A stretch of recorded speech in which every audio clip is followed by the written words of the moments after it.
I will be reading It's Not What I Thought. I used to think nonfiction was hard enough, grounded in facts, until I tried my hand in fiction. And it's harder because no matter how out of this world, it has to feel real. It has to make sense. It has to be believable. I used to think money was all I needed, that it would get me all I wanted until I had some in my hands. And it's harder because no matter how much I have, it always gets spent. It always runs out. It's never enough. I used to think that age would give me comfort, that in its wisdom, the world would seem better until I came of age. And it's harder to be of age because it makes you care deeper. It makes you crave more meaning. It makes you want to feel more alive. I used to think that some people were my friends and the others were my foes until I found foes in my friends and friends in my foes. And it's harder to know they're just people. They're not always kind. They're not always cruel. And they don't always have something to do with me. I used to think that love was simple. That it was just a matter of finding it until I found it.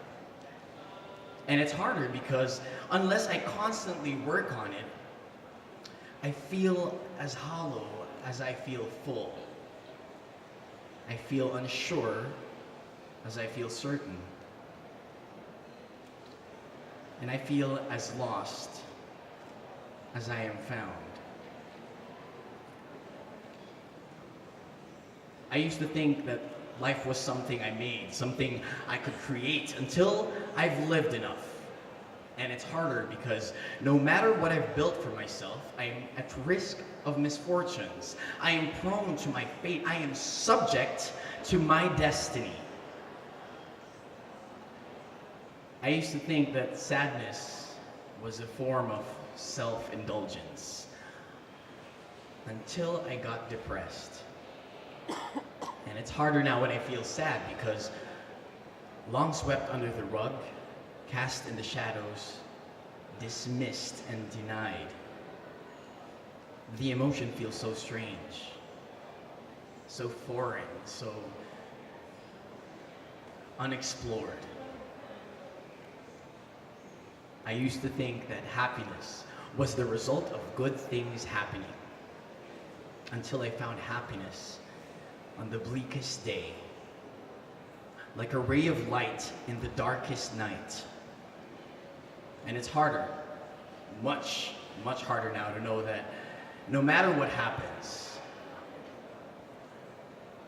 no matter how great my sorrows, no matter how terrible my tragedies, happiness will always be a choice. Thank you.